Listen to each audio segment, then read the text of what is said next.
Hello and welcome to the Fürstenau Challenge. My name is Martha-Lilly Dyer. I'm a third year student at the Royal Welsh College of Music and Drama studying with Matthew Featherstone and Jonathan Burgess. I'm playing study number 15.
I think studies are absolutely fab devices that we should be using more as flautists. I have made some of the best progress over the years through studies because they just offer so much variety. Everyone will approach studies in a different way. Everyone will gain something from a study in a different way. And I find that absolutely fascinating. I also think that we should be embracing the fact that they're little pieces of music as well and playing them more musically. I recently did a technical assessment where I played a study and it was the most unmusical performance of my life. And I really regret that because what did I learn? I just played the notes. So I walked away and I learned from that and I took that musicality to my Fürstenau and made it as musical as I could. The big challenges that jumped out at me when I first looked at it was obviously the key, some of the articulation and trying to make it as musical as possible. For other people, you might look at it and think, oh, this is a really great opportunity to work on dynamics, to work on low notes, to work on scales, arpeggios. Each person will have a different journey with this study. This is just my take on it.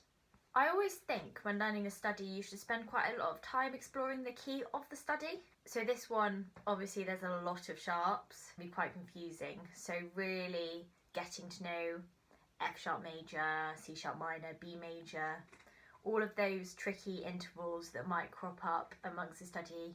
Really go through it, look at where the double sharps are marked, what interval that creates, Is it more interesting? Does it need emphasis? That sort of thing really helps me get the mood of a study. There's some quite scalic elements as well. So playing scales in the key definitely helped, and I used exercises such as right hand number 1, right hand number 2, to get my fingers going for that. Having really explored the key, I then looked at notes that might be a bit problematic. So I struggle with C sharps. They're often sharp, or I overblow them slightly so they don't have the same rich colour that the rest of my lower register does. So that was something I wanted to work on. Top F sharps have a tendency to split, so using the middle fingering or just making sure you're not overblowing it, which is what I do. Same with E's. E's, I don't have a split E, so taking my little finger off when I played E's was helping as well. Another challenge I found was trying to maintain a richness and clarity in my sound through all registers, because it goes quite high, especially towards the end of the first faster 6/8 section, and then going back to the cadenza, which then starts on a C sharp. When I was practicing, I really noticed that my C sharp was sharp because my placement was generally quite high because of the higher passages before, so I really started to focus on staying grounded in my sound and my breathing and my embouchure, and that really helped keep that C sharp really rich. In the cadenzary passages, I really think about intention. Don't make it up as you go. Think about what you want to achieve, where you want to go, where you want to slow down, where you want to speed up, where it's going, where the peak of the phrase is. Not rushing. Very easy to rush the runs. I think that sort of spoils it a bit. I took quite a lot of time. That was my interpretation of it, and it definitely helped keep me in control rather than flapping my fingers.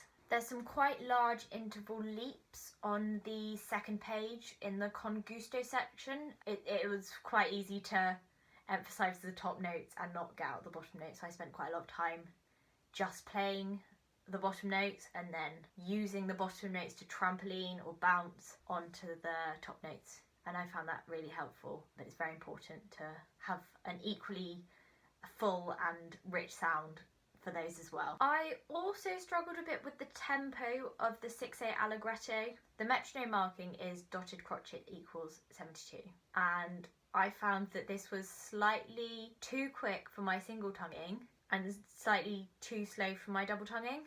And when I was double tonguing it, I had a massive tendency to rush. So when I was working on it, I decided that I was going to single tongue it because my single tonguing is my weaker tonguing. So I decided that would be a good project for me to work on. So I practiced tonguing exercises in scales, in the Reichert, just slowly upping the metronome marking, and slowly my stamina got better, and I found that I was able to pace myself more single tonguing than double tonguing because I wasn't running away with my tongue as much. Some of you may find that actually working on slow double tonguing is going to be more beneficial for you, so it's down to you guys to work out which one you're going to see the most progress from. Along similar lines, there were some moments of articulation where I got in a bit of a knot in my mouth. I think not being used to single tonguing as much added an extra dimension of confusion for me. So again, I took the articulation out of the context of the study and put it into